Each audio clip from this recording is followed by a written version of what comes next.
It's podcadzo. What is this? You're just like feeling included. Take a guess. How can you never clean shit up on this table? Oh my god, a single marker. Fuck. Well, that's not It's a me. much clearer environment. Ugh. People use this table as just like a What is hangout. this? I don't know. It's disgusting. What it Piece of is. rubber. I decided. Well, it's like a foot for something. From all my time viewing these pods, I decided I wanted my side of the desk to be nice and clean. So I just have my several PBRs here. Nice little water bottle. Oh, I'm sorry. Is it too cluttered for you, It's Your good now. Highness? It's good now. Now that you got rid of the marker. What? That's a dope shirt. Thank you. Enya, P.A. Enya. NBA leather. Mm-hmm. I just like Action that. Bronson. Yes, of Dude, course. Action. Do you like Action Bronson? I just saw his Tiny desk. He's Pretty like dope. coming to the Gothic, I think, with Oh, that'd be human growth cool. hormone. Nice. So Here you go. I really want to. I tried buying tickets, but it like wouldn't let me buy the tickets. So I got mad. Are you just gonna do that every single episode now? It's one of our new segments. The viewers I hope have that given you me can. feedback I that hope that they the camera look forward captured to it. my genuine fucking I was like- annoyance there. It's nice. It's ASMR. It's what not sells. nice. I'll do some ASMR right now. People on the internet want hot Fuck young you, boys God. doing Suck ASMR. my ass. Ooh. It's titillating. Okay. Titillating is a great word to describe this podcast. I thought about just stopping there, but our topic today is quite titillating. I have hot takes for our topic today. Okay. I'm in quite a bitchy mood today. That's really coming across. Yeah. And Well, I'd like I to have hear one those person takes up front. specific to direct it towards in this episode. His name's Besides James me? Murphy. Okay. We're talking about LCD sound system. We didn't What are have your hot anything. takes on LCD sound system right off the bat? Just recently, I decided I don't like LCD sound system that much anymore.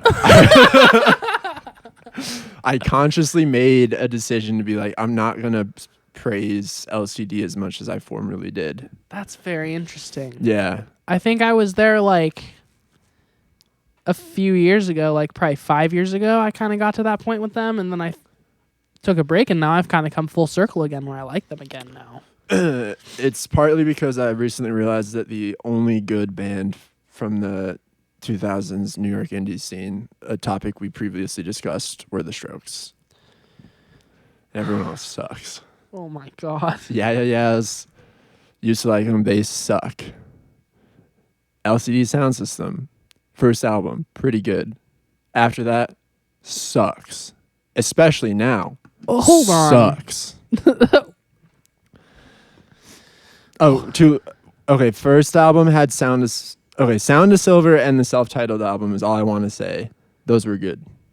I'm trying to catch you. Oh, you're here. looking at other bands. I'm looking at other Okay, Interpol. Arctic Monkeys. I guess Not New York. Not New York. I'm talking about Oh, I guess you're just talking about like being from New York. in the 2000s. So of Not that whole scene, it's Interpol and the Strokes were good bands. Oh, Interpol. Yeah, Well, there's two. too. I'll take that, I guess. But they kind of played outside of it. James Murphy is insufferable Like, as a person.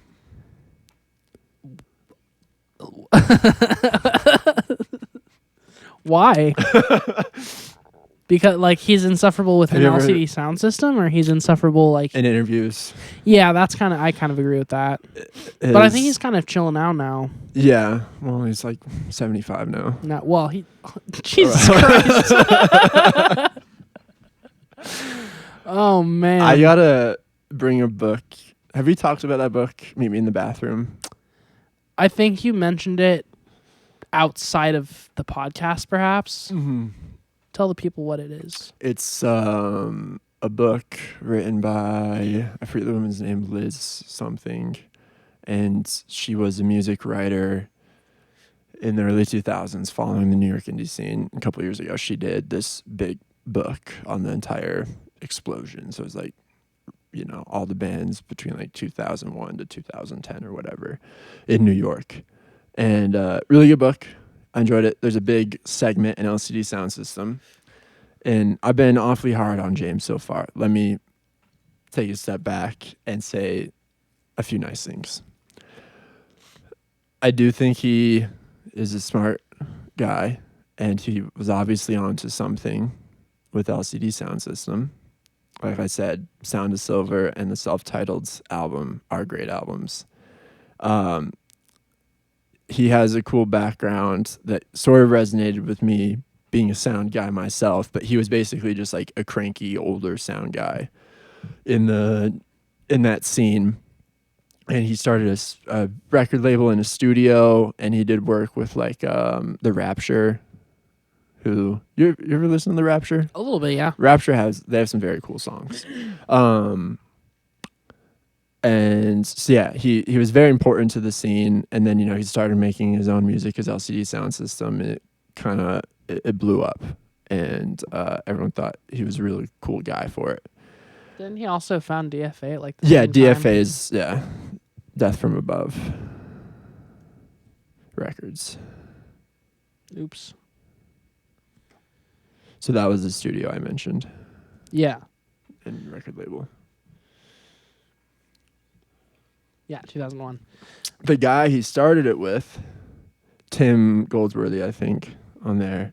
There's a lot in that Meet Me in the Bathroom book about DFA and about their relationship, and I'm pretty sure Tim Goldsworthy can't stand James Murphy anymore. Yeah, they hates haven't him. talked. Yeah, he hates him. And I hate him. Honestly, look at him. Horrible.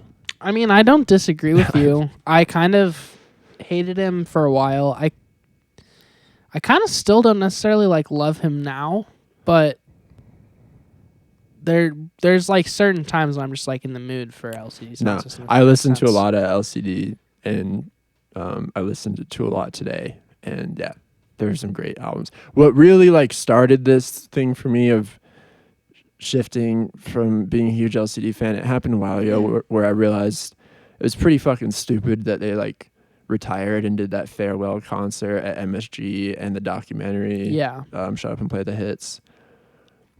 And then, like really were up their own asshole about it for years, especially James Murphy, and gave all these sad boy interviews. And then with like not much pageantry, 2 years later, just like or more than 2 years, but a couple years later, released like 5 years. Yeah, released a really subpar album that didn't need to be out. It's funny that you say it's subpar. I mean, I didn't like, what's it called? American Dream. I can't remember if it was Beauty or Dream. It's fine. I listened to it many times, and yeah, I don't know. It's at first when it came out, I thought it was a little boring. I think most things that first come out, I have to listen to a few times before it clicks with me. I listened to that one like more than a few times before I started to like it. But I think what drew me in eventually was just, I think it's the first one that's, excuse me, kind of like slightly a departure for them compared to their first three records. You think so? Like, it all sounds the same to me. I think that it has more like synth influence and more of that like half speed, like slow droney shit on it, as opposed to like This Is Happening, which was like, in my opinion, just kind of a combination of their first two records. Like, it has instrumental bangers on it that are like punk influenced, and it has like loop based, machine based, like synth shit that is analog. And then Sound of Silver is like them kind of taking that like synth based like approach to its furthest, and then their self-titled in my mind is like them taking punk with like EDM inspired shit, like mixing those two things together. So I think, in my opinion, American Dream was the most like texturally satisfying. Like, it has the most thought in the like production of it, and the way that everything's layered, and the way that certain like ambient sounds are just always in the songs. Like I think it's just more of like a vibe setter of a record. That being said, I do also agree with you. Like think it was kind of boring. think it was like a little bit of an unnecessary release because if you're gonna say that you're done, be done, and then you're gonna come back and then not be done, put something out that's like amazing, worth like going back on your word. From.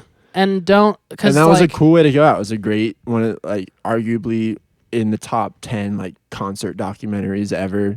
Amazing performance at the MSG. filming is amazing. The filming was like it's a really legendary documentary and would have been an awesome way to go out. And you can tell James was taking that all like way too seriously. Yeah, exactly. Like he didn't have any fun.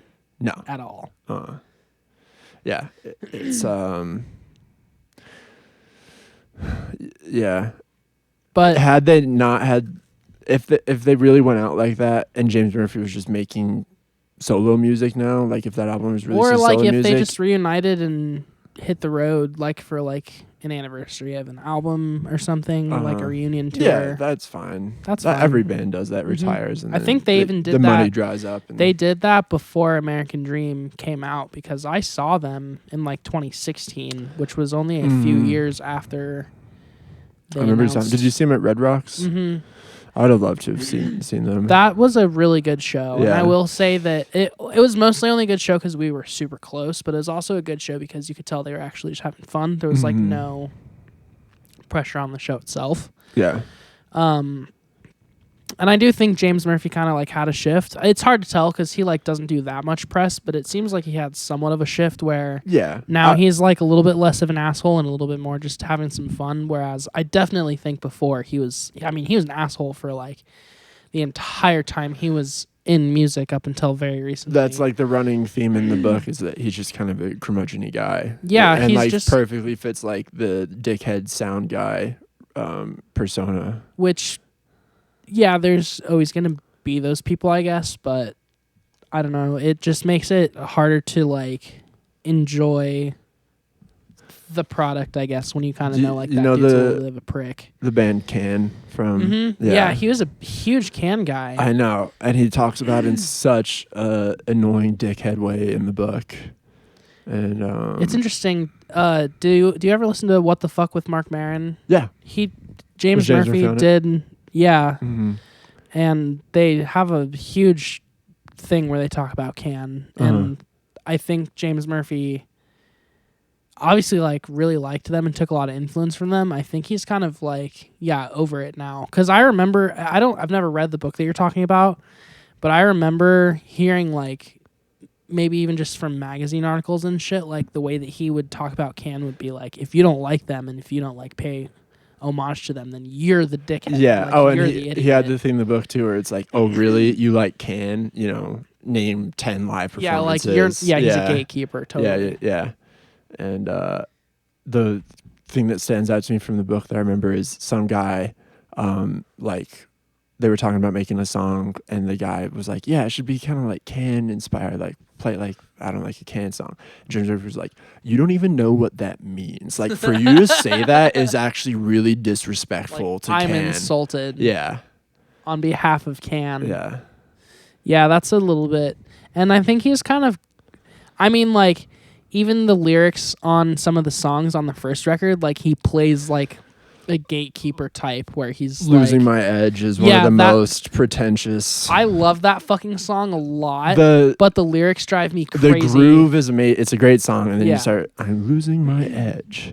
Like, how were you not embarrassed enough to He's like change mocking that? people for being gatekeepers. Yeah. But he himself is like trying to be the one that's like, I'm above this, I'm better than this. And it's like, no, you are a like perpetrator of this. But then everyone's like, no, it's a great song because he like, you know, that was like a real attitude that people had. Of like, it's like, well, but he had that attitude too. Yeah, you had that too. And, you know, you don't need to make a song about it. People know that people are like that. It's not high art to like easily impersonate some dickhead like that in the song.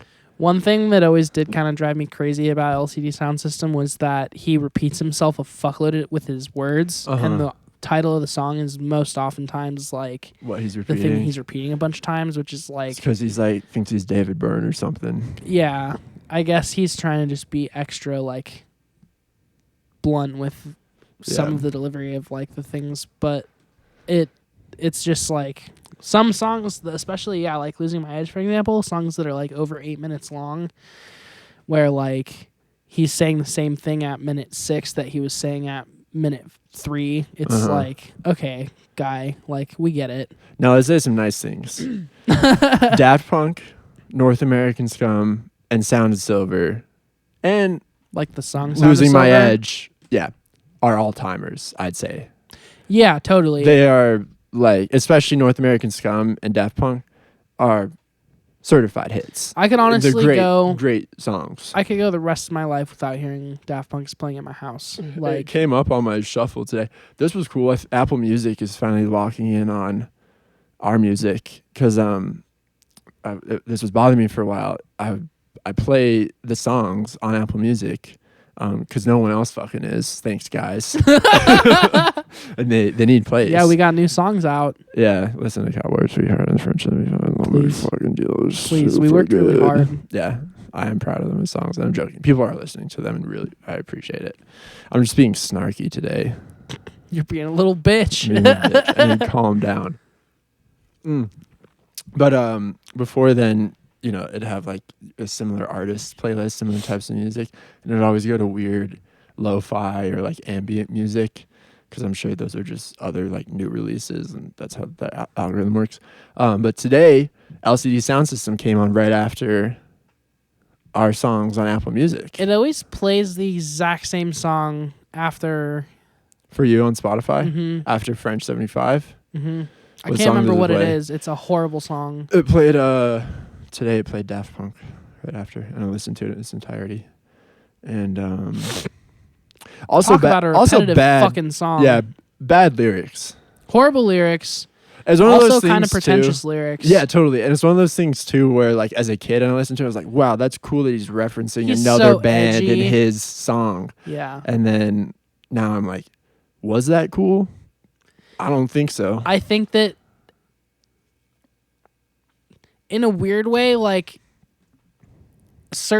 he's one of those people that does that to try to like prove his own cred. Yeah. Like, yeah, I'm a Daft Punk. I am a real DJ because I like Daft Punk and like Yeah. I'm a real punk kid. And guess because what? I was reference house into them parties. before you. Yeah, exactly. Like, I know what it's like to be at a house party. I know Yeah, that sometimes I've been drunk DJs before. play at other people's homes Mm-hmm. Sometimes for a there's house PAs party. there, No, there's PAs. and sometimes it's turned up too loud. Oh. James Murphy's he's edgy as hell. Well, I used to genuinely. Well, he think, was like, until wow, he this lost. is pretty edgy. He lost his edge. He did lose his edge, and then he And says something in that song about. I heard that you sold your guitars and bought turntables. Yeah. And I heard that you sold your turntables and bought guitars. Uh, And it's like you're mocking people for doing one or the other, but you're in a Basically, band that has both. you can't do anything that's cool. No. James Murphy, I mean, he's cooler than everything. You can't switch up. You Yeah. can't experiment. You have to just be in your lane always. Yeah. Okay, back on the good shit. And I will level this out slightly. Did I come on too hard at the start? No, Be honest with I me. honestly Did you really like it. Okay. It feels I didn't- good. Feels good because normally I feel like I'm the one who's shitting on the thing Cool. that you're trying to present. And I wanted to surprise people because I feel like people would think I like LCD I am Sound surprised System a lot. because all I asked was if you know about Yeah. them, and you said yes, which gave me the impression that you liked them. Because why would Yeah. you know about them if you hate I do. them? I listen to a ton of LCD Sound System. Honestly, if you go through like my most played playlist on Apple Music, it'd be a lot of LCD Sound System. I'm being real Totally. with you. I just think it's fun to shit on. They're that one of too. those, and I mean, there's a lot of these. To be fair, not to just say that LCD is the only one. There's a lot of bands that you grow up with that you really like. They play an important part in like your development of your taste and Yeah. what you like. and then you kind of just grow out of them and you don't like them as much anymore, and that's totally fine. You find grow other to shit that's better. Hate their frontman vehemently, and that's because their frontman's kind of an insufferable fucking dick, and like that's really the reason. Not to be a dead horse, that's really the reason why I kind of stopped liking them back in the day. Another reason sorry mom, another reason why I kind of stopped liking them was because my mom had a huge LCD phase where it was like all she listened to, and I got so burnt out that I was like, I hate them now. Like I can't listen to them anymore. I'm so for some reason I knew that your mom really liked probably LCD because you Sound had System. a conversation with her at some point in the last 10 years, and she was like, she probably just brought it up, or like her phone started ringing and it was an LCD song for like a ringtone or something. Like she was obsessed. And she kind of started like putting James Murphy on a pedestal at a time when I was starting to think that I kind of didn't really like him that much. Also thought he was like super fake as a producer and just like an overall frontman, because like he is definitely a one-trick pony. Like he does one thing 100% of the time. He doesn't change up his shit. And he also put on like his producer hat for a little bit, where he produced that Arcade Fire record. He produced like some other shit around then. He started doing like solo DJ sets, and it was like all just so singular. Like even that Arcade Fire record, just as an example, it was like you could have not ever told me that was produced by James Murphy, and I probably would have guessed at a certain point, because it's like this sounds like just his default, what he does. Which is cool. If you want that sound, you go to James Murphy, but like it'd be nice to know he can do something else too, and that it's not like a one-trick pony. And then like I've had a lot of my favorite bands have gone on indefinite hiatuses where they say like, we're done for now, we don't know if we're coming back, we don't know if we're not coming back. Either way, like we're done for now. And I think that would have been 100 times more graceful for them to say, we're just not sure if we're going to keep going, than to just be like, we're done forever, we're playing a final show, we're disbanding. Because that just truly from the beginning seemed like an attention grab. Like, totally, we have to put on a huge show and sell it out and play for like 4.5 hours because it's our last show ever. Which, like, you literally can't say that shit and know it for a fact. And no one can. No one can say, unless you're like going into retirement and like selling all your gear off, then like you can't. They're in the middle of their fucking career. They should have been in the middle of their careers, but they just said, we're done forever. And I think I always got the impression from watching that documentary and just reading interviews and shit afterwards that like James Murphy was the only one who was very vehement about it being that like done for good. Like he was like, we've done all we can do. And everyone else in the group was like always open to like getting back together. So it's kind of interesting that it's just like, well, why did you why were you so set that you couldn't do anything else? And then 5 years later, you're like, oh, actually, I thought of something. Like, it's like, it is, I know it's stupid to actually care about this, but it does kind of fucking suck to do that. To be like I said, so up in your own ass about retiring, make all your fans think you're going to do it. Like it has to be very much profit off of that, and then just like turn back on it very casually for not a good reason. I mean, they even kind of marketed American Dream as like their Return from the Dead album. Where they're like, we're back. And it's like, I was like, I don't give a shit. No one even, like certain hardcore fans probably missed them, sure. But like, I didn't feel like I had enough time to really miss them. It was like, no, I didn't either. Average amount of time between releases for like, especially big bands, like 4 or 5 years. That's pretty average for larger bands. I brought up Yes in the beginning because they're two bands I'm now linking in my head as like bands that I've had a falling out with from that scene, and I'm serious about the Yes. I like, don't get me wrong, you liked them a lot, right? I did. I was a big Yes fan, and you can't take away Maps, can't take away Heads Will Roll. Again, like another band with like certified all-timers, I'd say, especially Heads Will Roll.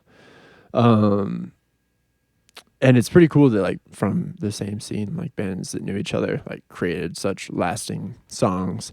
But talk about one trick ponies with Karen O. Like Yeah.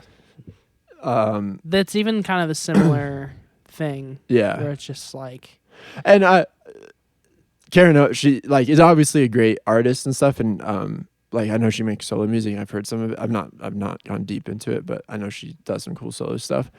But like within Yeah Yeah Yeahs, just it's a kind of one trick pony thing. And I don't necessarily think that the bands are to blame for that either. I think that in the late 90s, early 2000s, there was a huge demand out of like the New York scene for like somewhat simplistic and repetitive music that was danceable. Yeah, no, true. And I am being unfair on it, I'm sure.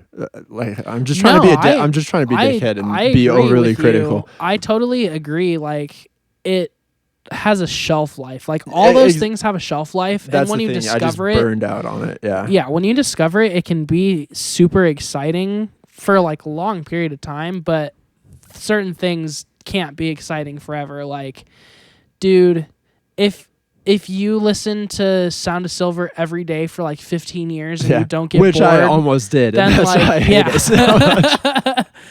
Then you're gonna fucking hate it, especially those things where for like I would say 3.5 out of 4 of their albums, LCD Soundsystem, like he's doing exactly the same thing. Mm-hmm. Drony ass, like spoken word phrasing, half-assed singing, even the same fucking vocal melodies, like all the time. Like he does those rises and falls the same way. Like very true. It's all exactly the fucking same. You'd be right to get fucking bored of that. And music's about having like those bass lines where you find things that excite you and using them to try and like build off and find other things that are like different and better and more exciting than that original thing. LCD Soundsystem is a great stepping stone for that. I think there's a lot of music that I like wouldn't like if I hadn't first been into LCD Soundsystem, and I think there's even like certain elements of LCD Soundsystem that have like influenced the way that I play and like listen to stuff. But yeah, I mean, at the end of the day, I wish to be nothing like what James Murphy is like. I wish to be nothing like what they really do at the end of the day. Yeah. I think they have like a lot of certified bangers, and any good band that you get sick of has like, I feel like certified bangers where it's like they'll be timeless to you and to like the zeitgeist in general, and then the rest of it gets rightly fucking forgotten because it's pretty mediocre. Indeed. A band that we glossed over in both the 2000s NY Indie episode and so far today that I wanted to talk about because, in my opinion, very similar band to LCD Soundsystem is Animal Collective. Okay. What are your thoughts on Animal Collective? I have never really listened to Animal Collective. Animal Collective. Let me pull up their discography because I know there's like at least Merriweather one album. Post Pavilion is the essential Animal Collective album. Familiar. Yeah. And it is a masterpiece. Animal Collective is a fantastic band, and they're still making music today. It's very good. But Animal Collective... yeah, that's the one that I know. Merriweather Post Pavilion. So it was much later, 2009, that album came out. But I don't know any of the other albums. They are similar to LCD Soundsystem in that it's basically kind of like historically indie rock dudes making electronic music. It's very compelling and singing over it. And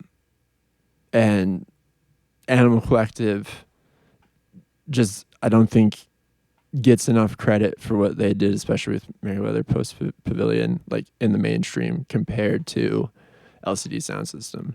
And it's kind of pointless to say because, again, different time, and stuff. You know, they're kind of like 8 years separated, 9 years separated. Yeah, I've never even I've never really heard the two mentioned. Yeah, I don't think they're largely like considered related at all. It just came up in my head today as like, one we didn't talk about in the 2000s indie episode. It was like, Yeah. two, like it's kind of a similar aesthetic to LCD Sound System. Okay. Yeah, I'll check listen to that out. Merriweather Post Pavilion. I'll reintroduce myself. Yeah, one of my favorite albums, I'd say, ever. So you do still like things. Barely do. Okay, so we kind of touched on most things concerning LCD Sound System. I do want to shout out a couple songs from This Is Happening. Yeah, Their third album. The first song, even though it is super... Dance Yourself Clean is very good. Yeah. Oh, and I Can Change came up in my mix today. I was like, ooh. That song That's a great I tune. used to hate and think it was very basic, and it's kind of grown on me a little bit. Mhm. The lyrics are still super basic. Like, the chorus being never change, never change. One of the things with LCD And, like, Sound System I too. can change. Like, Yeah. Ugh, come on. Yeah. What is that? But, yeah, the Pow Pow song, do you know that one? It's like the 6th or 7th track. It's a little bit on the back half. But is it? that song's super good too. It's also very like repetitive. It starts out with like drums. Oh, and it has a pow pow. Pow, That- pow, pow, yeah. pow, pow. Yeah. That song's really good and is produced Pow, very, very Pow, well. pow, pow, pow. That's Yeah, that probably one of the Yeah, most I know that song. well-produced songs that they have. I was thinking you meant the drum songs with the pew pew. But Yeah, the that's lyrics like are pow every pow. fucking Yeah, I know. I song. was like, yeah, that's a great song. And then on the album Sound of Silver, fuck, I have to pull up the track list for that because I don't even remember. Oh, fucking A, dude. Oh, shit. Well, now it's not just me who's made a fucking mistake down here. Everyone spills. 1 second. Oh. Oh, yes, the song Us Versus Them. I've always been a huge fan of that song. I think there's paper towels back here. As there should be, since you're always spilling. Yeah, they're close to me because I'm the one that fucks up. The sad thing about always being on camera when you're doing these types of things, like drinking and smoking weed and generally losing sense of yourself, when you make a mistake, it's all just documented. Yeah. Not only is it documented, but I pray for these moments for clipping. Yeah, this will play well. This will play well. This is definitely making the highlight reel. I don't know, the fact that you're mentioning the highlight reel kind of... No, now it makes it meta. No, I'm I think putting all it of this is in more the meta highlight to reel. not put it in the highlight reel. Ooh. Well, will anyone ever notice 'Cause otherwise- that? It all just seems staged. First of all, will anyone listen to this episode? I'm guessing like 4 to 5. Dude, I hope my mom YouTube. does. Yeah, send it to your mom. YouTube is the algorithm strange. Some of the episodes will have a decent amount of plays. Like 30. 30. I get stoked now. when I 30? see No, 30 30 is great. Yeah. And then others have one, and it's me. Yeah, I never watch the watch them. podcast on YouTube. I give it a quick glance to make sure it like uploaded correctly and shit and it's playing right. I listen I to want to like know what to do if it wasn't, but it's not, Yeah. it's not like I care enough to just take like it take down. it down Yeah. and put it up So, again. yeah. I listened to the Chief OG episode. I thought we did pretty good. That's a good one. I Yeah. just saw Quincy today. Nice. And, Yeah, tell him to come back. I did. He said anytime. What should we talk about next time? Maybe EDM again. We can talk about his DJing like more. We should because Quincy is Let's live very react to knowledgeable. Slaughterhouse videos. Yeah, that'd be cool.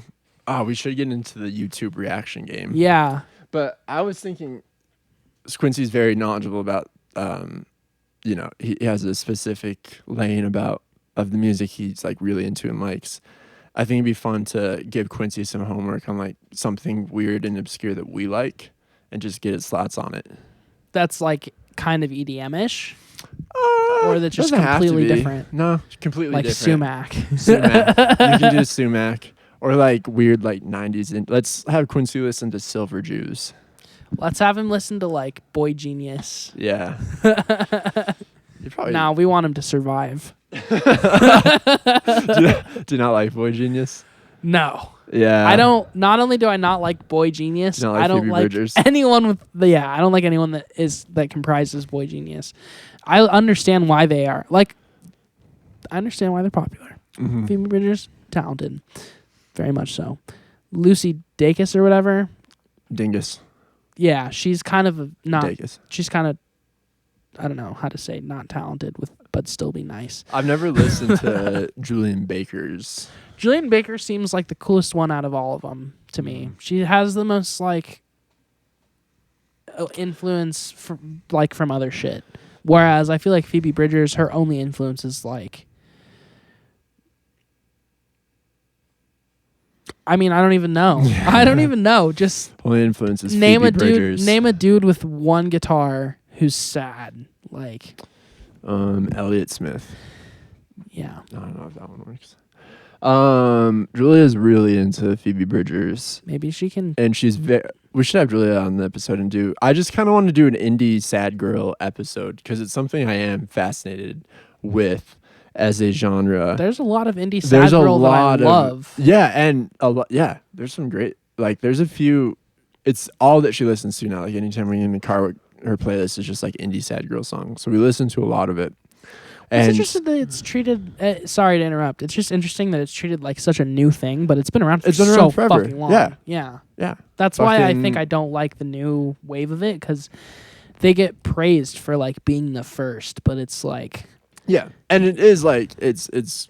I understand it's cool that it's like really coming in the mainstream in a new way, and like it'd be frustrating to be a very talented female artist like a lot of them are and just not get the recognition that you deserve because it's like such a traditionally male dominated industry and stuff. So that obviously happened for a long time, and it's cool that it's happening. But it's cool that the indie sad girl movement is happening. But god damn, like you can only listen to so much of like women with good voices singing high notes over like pretty basic indie rock tracking. somewhat There's like androgynous, like the music itself to a lot of those artists is like AI generated, like indie That's surf rock. how I've is always how I felt feel. about, Yeah. especially the newer wave of like the sad girl shit. Just It's all the same that drum sound. the and music guitar doesn't live sound up and- to the potential that the artists have as individuals. And it all winds up sounding similar because, again, just like with any genre of music, they're all trying to like target like the same sound because that's the sound that has like the greatest works, likelihood yeah. of being like replayed a bunch of times. But the thing about treating it like it's brand new is it just kind of discredits like all the predecessors that in my mind are like better. Slater Like, Kenny. Do they Slater count Kinney, in what you're absolutely. thinking? Yeah. Yeah, Slater Kinney, Feist again, always Feist. Feist. Feist is she's a big one. And like St. Vincent, she might not necessarily be as indie, like straight indie, but she still fits into like She's a front badass. woman doing independently represented music. Like is Florence and the Machine in that camp for you at all? dude, Florence and the Machine. Not like it's necessarily indie, but Paramore I know is a big one for like a lot of people. Like Hayley Williams is truly like an icon and an inspiration for, I would say, even people like Phoebe Bridgers were inspired by like your Hayley Williamses of the days before. They were never a band I like. It was one of those bands that just fell such into like mainstream culture that you just accepted without ever like listening to them or thinking Yeah. about it. And I recently went back and like listened to the first Paramore album. Yeah, and It's so so good. I like Paramore now more than I ever have in my life, Mhm. which is very interesting. And I think I kind of feel that way about a lot of that, like, not pop punk, not hardcore. It's more just like, I don't know what you would even really call Paramore. Just punk. They fell in with like rock, the pop punk pop movement. rock. I feel like maybe pop but rock, their first record pop hard rock is like super hard pop cock. super poppy. Like it has a lot of very pop inspired things about it, and even indie pop inspired things. And Hayley Williams solo albums are fucking incredible.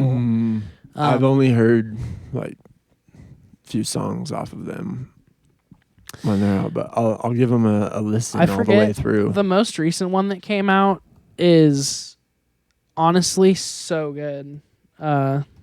It's like slightly experimental and like a little bit more chilled out, like not quite as... She's only 34. That is wild. She was young as hell Pedals when for Paramore blew Armor. up, huh? What year was Paramore's first album? I want to say it was like 2004. So she was like 16. Yeah, 2004. They formed in 2004, yeah. Yeah, she's 16. That's wild. I thought she was much older. I mean, I knew she was young, back when in the they day, started, but yeah. she's only 34 now. God damn. And then like Sheryl Crow, dude. Did you ever get into Sheryl Crow? She's pretty actually, iconic. where was I? And then like I Bjork. put on Sheryl. Oh, I was driving in a car that had Sirius XM, and there's Sheryl Crow radio now, which isn't all Sheryl Crow, but a lot of Sheryl Crow. Yeah, totally. So I listened to it, and so good. Bjork, all timer. And like but all these are, see, now we're just naming like women. Are they like, but Bjork, what was like the indie sad girl scene? I think Bjork's indie sad girl. Yeah. And like But Portishead. Sheryl Crow. We should do a Portishead episode. That's a band I've been listening to a lot of lately. Portishead's very good. Yeah. And Clive Deemer, their drummer. Yeah. Oh, God, I would marry him. I would suck his I would suck his pinky finger. Yeah. Pinky. I would suck his pinky finger. Yeah. Before each show, I'd be like, have a good show, Papa. But yeah, I think those all qualify. They might not be all like just chicks with guitars necessarily, but I don't even think of Phoebe Bridgers as just like a chick with a guitar. She's got a band, and like Julian Baker has like full instrumentation. Did you ever listen to Better Oblivion Community Center? I think so. That's the Phoebe Bridgers Connor Oberst collab. Yes. Okay. That was my first introduction to Phoebe Bridgers. Dude, and since we're talking about people that we don't really like anymore, I think I might not like Connor Oberst anymore. Yeah. I think he might die soon. He probably is on his way out. And I obviously do not want that to happen. I'm a big Oberst fan, but from all accounts, he's not doing well, which is sad to hear. Like with his sobriety? Sobriety and mental health, and Julia and her sister are huge, massive Broburst fans. Huge Bread Eye fans. Huge Solar Connor Oberst fans.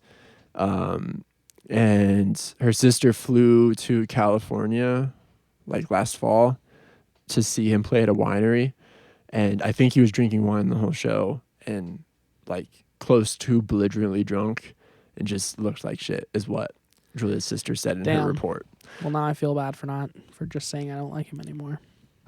And we're really not trying. I mean, it'd be cool if we found our lane as kind of a music gossip podcast. Maybe that should be our lane. We kind of like just make shit up. Just make shit up about people, like tabloid stuff. So not to air Connor Oberst's grievances, but I think all those are public to some extent. So Dave hopefully he's is doing sexually attracted to frozen pizzas. I am sexually attracted to Dave Navarro. Aren't we all? Yeah. Can't really blame you for that one. He's a beautiful human. He is. And total asshole. But probably. But fucking Alice in Chains. Sorry. Chains Addiction. I always say Alice in Chains. Alice in Chains is a great band. Chains Addiction. They suck. Good stuff. They suck. I like Chains Addiction. It'd be nice if we could agree on one of these one day. Fuck. Huge Jane's Addiction fan. I'm willing to say that Sumac wouldn't exist as a band without If it Jane's wasn't for Addiction. Jane's Addiction. Yeah.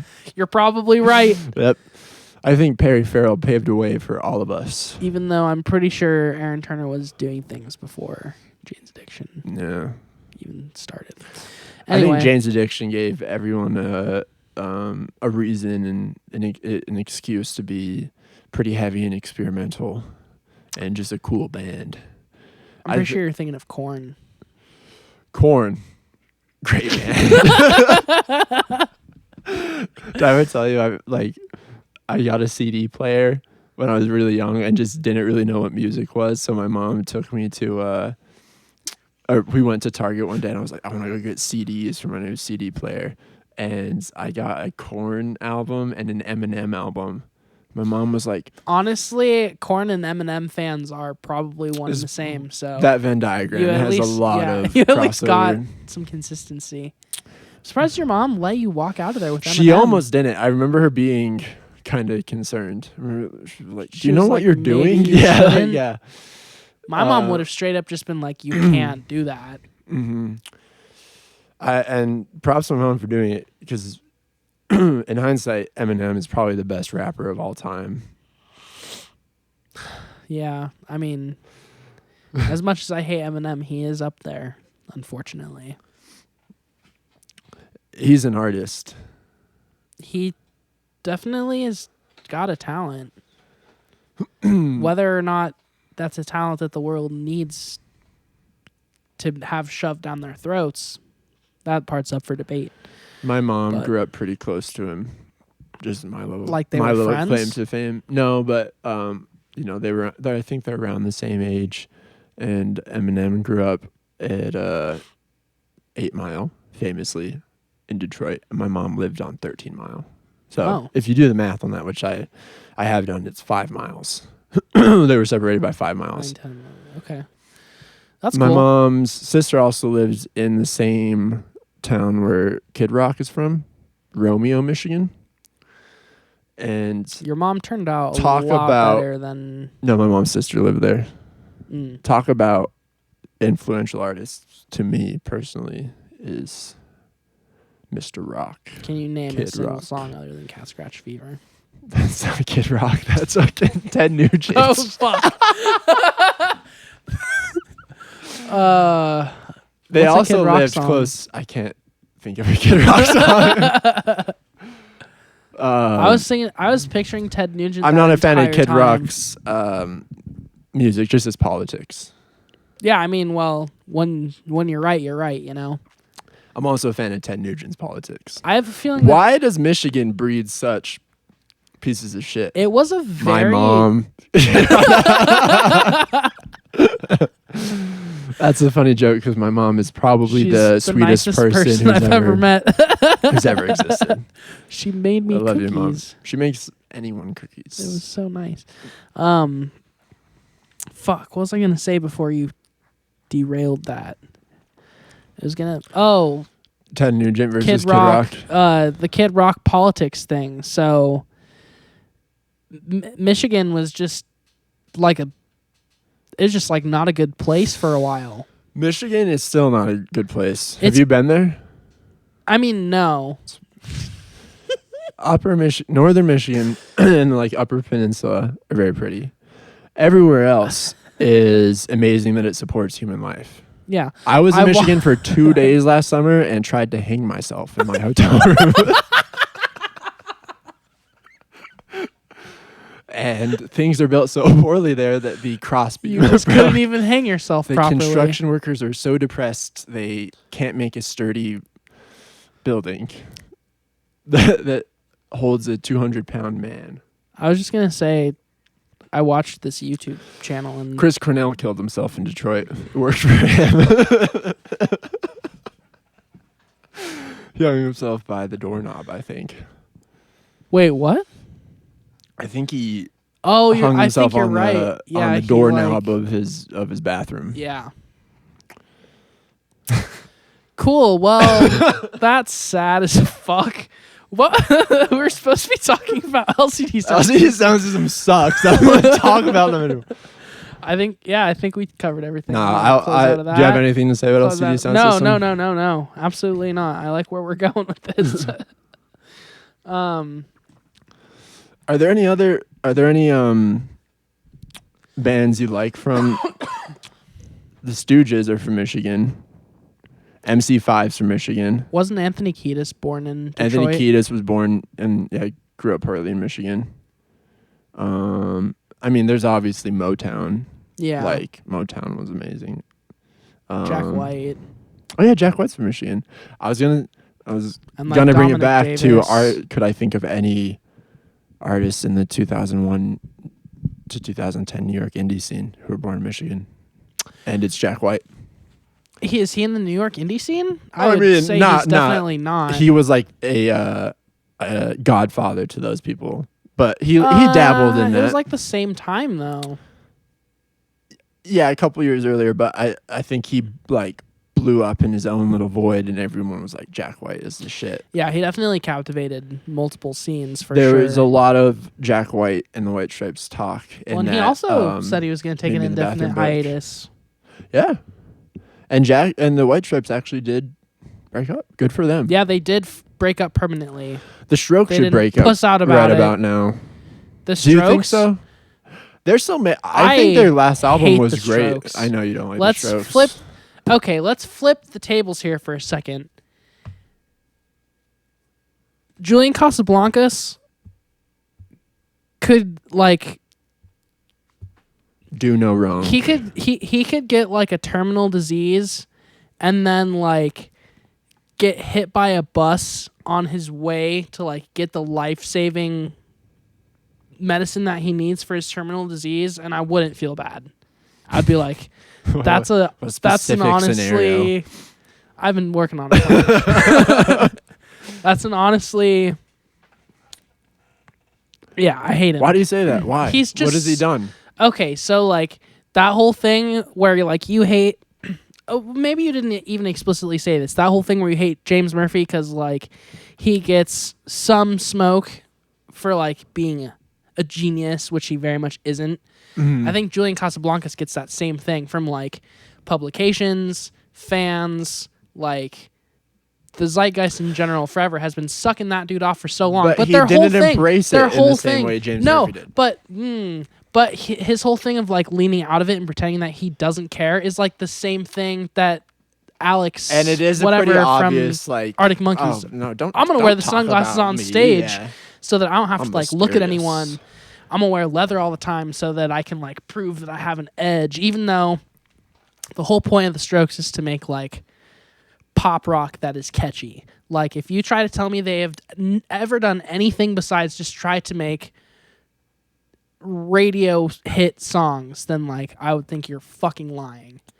And so there's no depth to it. He's a fucking fake. He's probably also a curmudgeon. He strikes me as somewhat of a curmudgeon because he like doesn't care about his fame and like again it has like the cool guy thing going on where it's like, dude, you're what is he in his mid 40s? Probably maybe a little older than that even, and he's still older than Haley Williams. Yeah. dressing like a fucking 19-year-old like, and his fan base is still the same age as it was like. 18-year-old girls loved the Love Strokes back when they were new, and now they've been around for 20 plus years, and their fan base is still 18-year-old girls, or at least girls who wish they were still 18. Yeah. I hate Fuck Julian Casablancas now too. Damn. That was pretty good. I told Julian. you. That was a pretty good analysis. I fucking of him. told you. Man, the Strokes suck too. Oh no. There was no good music. No, you have to. My whole you have life to is a lie. You have to give me a counter argument. Why do you like the Strokes so much? Because I truly, you're a smart guy. You like shit that has some sort of depth and like emotional brevity to it. Like, Okay, if what you say is true and the Strokes' only goal was to make commercially successful radio rock, I like them even more. Because they approached it in the weirdest way they could have by like trying to sound like a very boring phase of garage rock and like pull in all these weird influences that they weren't actually influenced by, like Television and Lou Reed and all the other shit they were compared to. But if you are not influenced by it, but you sound just like it, doesn't that just mean that you're just too stupid to know that you were influenced by it?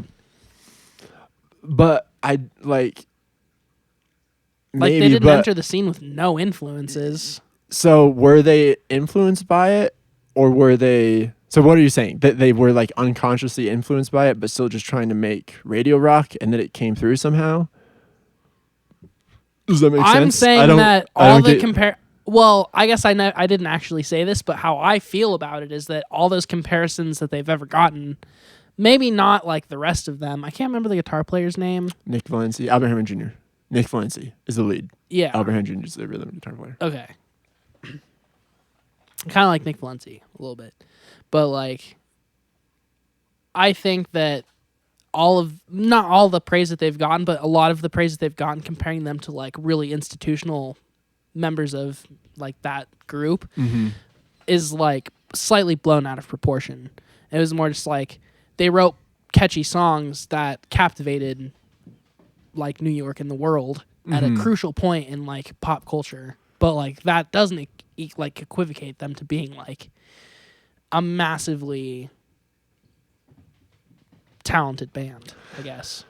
I think it's cool that in the midst of a really weird, fucked up period in rock and roll music, which was the early 2000s, that dudes with a hot boys, hot young guys came to the scene with a sound that was so like different than what everyone else was doing, and that they had the balls to just like make it pretty basic garage rock but craft it in such a conscious way, and for it to be like, again, certified hits. Like those are all like Last Night is an all-timer. It's something we're going to hear for the rest of our lives.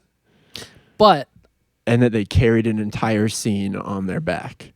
I've said before, or I've quoted the music writer Stephen Hyden, that like everything is post Nirvana. I think everything's post Strokes. You've said that about at least two other bands too at this point. Everything's post. We said that about Radiohead. Everything's post Radiohead. Everything's post Smiths. Everything's really. Post OK Computer. Everything's post Morrissey. Yeah. Chronologically, I'm true on all those. You have a very strong concept of how time works. Things that happened before are the past. I'm pretty sure Arctic Monkeys are post Strokes, because one was 2001 and the other was like 2004. And I think that honestly, like, yeah, and that's all that means. To be honest, like, I think Arctic Monkeys probably were like in their garages or whatever, like in their early stages, like writing shit before they were the Arctic Monkeys that sounded similar to like how the Strokes sounded, maybe even before the Strokes released shit. They've like admittedly someone would have filled that space, tripped them off. Yeah, and there's like this there's the Strokes, and then the Kings of Leon are like the Southern Strokes, fucking the Libertines or the English Strokes. There's like everyone's having strokes all over the world. So do they created like Art Brut or like like any of that like Brit punk from like the early 2000s that kind of was in that similar vein, more brash, more punk inspired for sure, but like that was the shit that was like the interesting version of what the Strokes was, and it all existed at like the same time, kind of. So what? So the as much as like, so guys who are like us who like are into music and stuff, and like the Strokes are very much in our conscious, and they're most like people shoved down our throat. Yeah. The Strokes are obviously a big band and so relevant today, but I think the narrative in like that book I read of Meet Me in the Bathroom was that the Strokes kind of got fucked over by all of it. That they were the ones who like created this scene. Whether they deserve to or didn't is another point. But like objectively, the Strokes were the driving force for a lot of the great rock music that came out. And so like the thing they said in the book is by creating the wave, the Strokes really got fucked over because a lot of other bands were able to ride the wave and become monstrously more successful than the Strokes. And like the biggest example they had of that were the Killers. That there would have never been a Killers without the Strokes, or there would have been a Killers, but they wouldn't have made it through the way they did and have been as popular. I think that's an interesting case mix. So back to my point, like for us, we're like the Strokes we recognize the Strokes as an important band and like have our differences about if we think they deserve to be or not. But to the general population, the Strokes are lost in all of it. Like if you ask anyone on the street if they know the Strokes, they'll be like, oh yeah, I kind of know the Strokes. Do you know the Killers? Oh yeah, I love the Killers. Everyone loves the Killers. The Killers are one of the most successful rock bands of all time. They also are just like a lot better than the Strokes. Yes.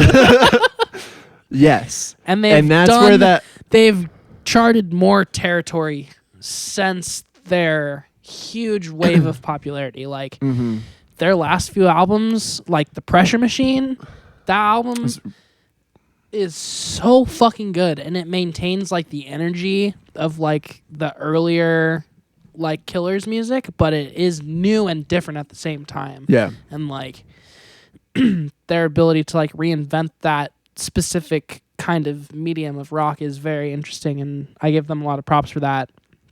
Whereas the Strokes, and again, I haven't listened to their new shit as much, so this is maybe like not an accurate statement, but from what I've heard, like I don't necessarily see that like desire to like try to be super different from what they were like in their inception. Their last album, the New Abnormal, I think was their like New Abnormal was actually kind of a return to like the old school stuff. The Strokes album I was most obsessed with as a youth was actually Come Down Machine, which was like their 80s synth throwback album. Came out in 2013, I think. I think that was the one that I like listened to the most. Yeah. I got in on the Strokes on Angles, which was the 2011 album. Came as certified obsessed Strokes fan, like watched everything they'd ever done, learned everything I could about the Strokes. And then Come Down Machine came out. So that was like a big deal for me as a kid. Is like, oh, I love this band. They released a new album. And so it's partly just like nostalgia and my attachment to it, but I think Come Down Machine, like listen to that one and see if it changes your mind at all. It's yeah. And then the New Abnormal is fantastic in my opinion because it kind of marries the synthy stuff with the old school rock stuff. And it was produced by Rick Rubin and got some of that stuff on there. I remember the Rick Rubin thing being a big deal. Mm-hmm. And usually things that Rick Rubin works on are, for the most part, pretty decent. Why is he on so many podcasts, Rick Rubin? And all these grind set dudes have Rick Rubin on their podcast and like, dude, he's a guru. Yeah, he's become like a weird inspiration for like bros in a way because he's so supposedly good at like being able to control his body and his brain at the same time. Does a lot of saunas. Yeah, no, he's dude very puts in his into, hours like, in the sauna. I think he's very into like body and brain immersion where like he truly thinks he can. I don't doubt it. Like he probably can do some things with his brain that I can't necessarily do with mine. And he probably has more like what's the word? Mojo.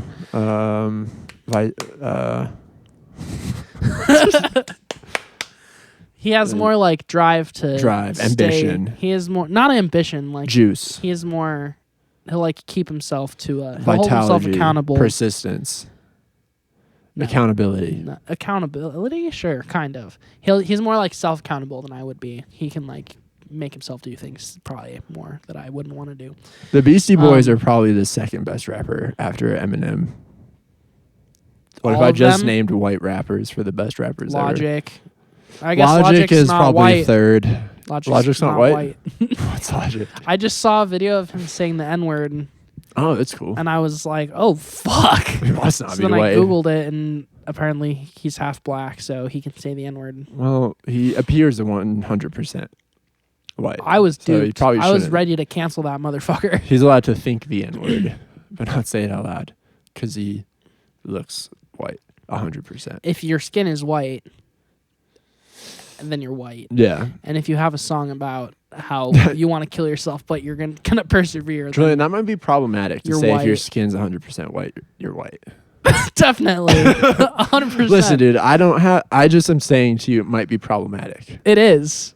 I agree with you. Okay, good. As long as we agree and acknowledge it, then I don't think it's a problem. No, like I think that it could it's probably one of the most ignorant things I've ever said, but Oh, there's when something. you're on the internet and you look like a white ass motherfucker and then you say the N-word, Yeah, and and I everyone have thinks no you're white. idea Everyone in the world that thinks you're half white. black because I wish you were fucking dead, then I mean, yeah, I'm just gonna be surprised. I only wish Logic was dead because I hate his music, not because he's half black. Vanilla Ice is probably the fourth best rapper. Oh my god, And then I don't want this Brother to keep Ali. going. Brother Ali's a good rapper. MF. Do you like NF? Brother Ali? No, I don't know who that is. He's I need to look that up too. yeah. Brother Ali is a good rapper. Kind of in the underground scene a little bit probably. I mean, I unironically love the Suicide Boys, but I know you do. his brother Ali. You might recognize him. I think he's albino. I was gonna ask if he's an albino. He's all white. I saw him at the Aggie one time live. It was very cool. But there's a guy that show in front of me. This big 300-pound fella, 300-pound plus probably, huge dude, having a very bad drug experience. And he just started throwing his arms behind him and like spazzing and freaking out. And my accomplice to this concert got a elbow to the nose, and it's pretty bad. That's hilarious. Kind of ICP? ruined the Brother Ali show. ICP is probably the third best rapper. I left that one empty. We talked about Logic, but I found out he's half black, so He doesn't qualify. yeah. ICP is really, really good.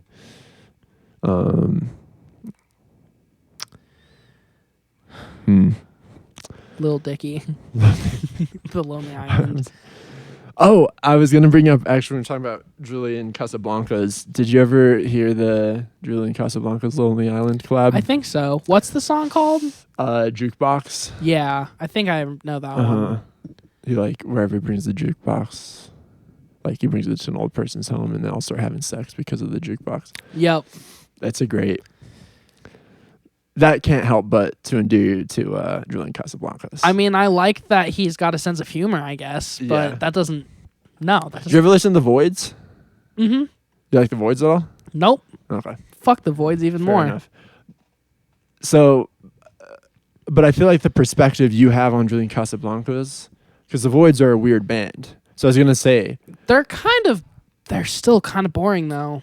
yeah, but they have this like they have a cool background. I think they're like a well-respected kind of underground, for lack of a better term, like I don't punk-ish care about any of that if New it's still York kind of scene. fucking So boring. I think that's why it was cool for a lot of people. It's like, whoa, Julian Casablancas, who's the Prince of New York and indie rock, is he like joined another paying band homage that is to like a very cool, like beloved New York band that's been around for a while and hasn't gotten the recognition they deserve, and they're gonna do a cool collab. And I think they made. You try to frame this so that I So- just sound like a dick for No, not I'm liking it. I'm sorry, I got off. I got off from my original point. I was gonna say, it's hard for you to have the perspective that you do on Julian Casablancas to appreciate anything he does. Because if he does join the weird Voids band, it's like, oh, now you're just like pandering as hard as you can and trying to No. gain indie cred. No, but if he doesn't I- do that, so what could Julian? All I'm asking is, All I'm asking is, what could Julian Casablancas do that would make you like him? He could do that thing that you tried to do in Detroit but fucking failed to do. Oh, no. Don't say it. I have to cut that out. I'm just kidding. Don't kill yourself. That was a joke. No, honestly, when the Voids became like when I found out about the Voids, they were a relatively new thing, right? Like it wasn't something I didn't know about. The Voids? Yeah. Before Julian Casablancas? Yeah. Like 2018.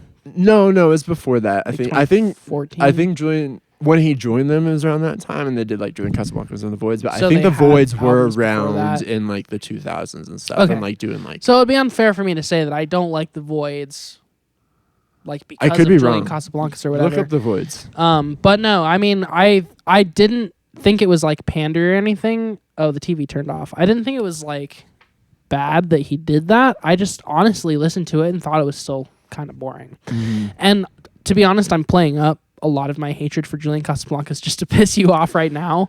Which is fine. I don't have these strong feelings about him for reals, but I do definitely just think that for whatever his sound is, it's just a very uniform sound, which like Mm-hmm. But there's it's no also issues with that. I think this is a good takeaway from all this is that James Murphy, Karen O, Julian Casablancas, a lot of those other people are amazingly idiosyncratic in the way that they are totally unique talents, created their own lanes. No one else could sound like them, but that they rested on their laurels a little bit too much and have failed to expand beyond what they're so well known for, which I think is difficult for anyone that's like truly idiosyncratic like that. Like if you have such an identifiable sound, which we all appreciate, it's easy for that to become played out or boring to people. What I will say about Julian Casablancas, I think if he really did want to change it up and do something totally different, he would have the capability to do that. James Murphy doesn't. Like, he can only do one thing. Like, if he did anything else, it would either be fucking even worse, or like a it solo would be acoustic James Murphy album. or it would just be not what like the people want. Because I mean, at the end of the day, the Strokes are popular and will always be popular because like they maintain like that uniform sound. Like people that love the Strokes aren't necessarily looking to the Strokes to like be that experimental band. There's other avenues for that.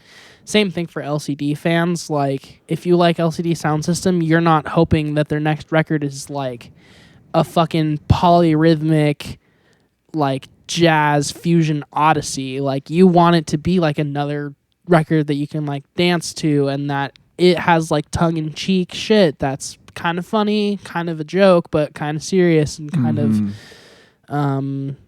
like condescending or whatever. Because I think that truly a lot of LCD Soundsystem fans are the same way too, where they're like, they go to the show and they're like, I saw LCD, dude, in like 2000 when they were like playing in basements and shit, and like I shook James Murphy's hand in 2007, like, which I think are lyrics signed this in thing, I'm Losing My Edge. Totally, absolutely. Like LCD fans are that yeah, exact way. A lot of indie fans in general kind of tend to be that way. Mm-hmm. I used to be that same way too. I'd be like, oh, you like LCD Soundsystem? Like name like 3 songs off their most recent record. Like, what's your favorite song off their second album? You know, like just stupid shit like that. Like, okay. You did know 5 songs off of their What's your favorite song off of their off of the B-sides that they released? Yeah, like, what's your favorite music video that's not on YouTube? They have to buy the VHS of. I was completely wrong about the Voids. So, and I'm embarrassed now. So they did form with Julian Casablancas, but I think they had worked with him. Had some before of them they formed as the Voids. It says had some of them played together in a different band or something. They played together. I felt like there was with this legacy of them playing together. I don't know. Or I mean, it doesn't even say they played in a band together. It just said they worked with Casablancas previously, and then. they worked on a song Casablanca's recorded as part of an advertising campaign for a Zorro. I'm wrong. Whatever, it doesn't matter. Yeah, either way, it sounds like, yeah, they haven't been around for super long. I never even, Virtue. Or no, it wasn't even that. It was LP3. Sorry. Mm-hmm. No, maybe it was Virtue. 2017 sounds more accurate. This is when I heard about them because, and this is probably why, not why they wanted Julian Casablancas to be in their band, but it definitely doesn't hurt that he is in their band. But it also sucks that like when it got like shared and the word was spread about it, like it was just marketed as like this is Julian Casablancas' side project. Will, do you like LCD Sound System? I listened to a little bit of LCD Sound System, but not much. Yeah, I don't think you would like them. Do you like the Strokes? What's that? Do you like the Strokes? I don't think I listened to the Strokes. Troubling. Just say no. Say that you don't like the Strokes. He said he loves them. Let's wrap this up. Yeah. Thanks for listening. Oh man, that's the worst outro of all time. We have to pick this up. I'll end this in a way that makes it seem like we give a shit because Colin clearly doesn't want to. Hannah, do you like any of those bands I mentioned? No, I don't think I know them. Yeah, doesn't even know the Strokes. So that's cool. I would expect her to not know LCD Sound System because they suck. That makes your band cooler if people don't know them. That's why the Strokes are good. We're going to come back to this someday, probably in the next couple weeks, and finish off our debate about does Julian Casablancas suck dick or not. And you won't be able to run away from it.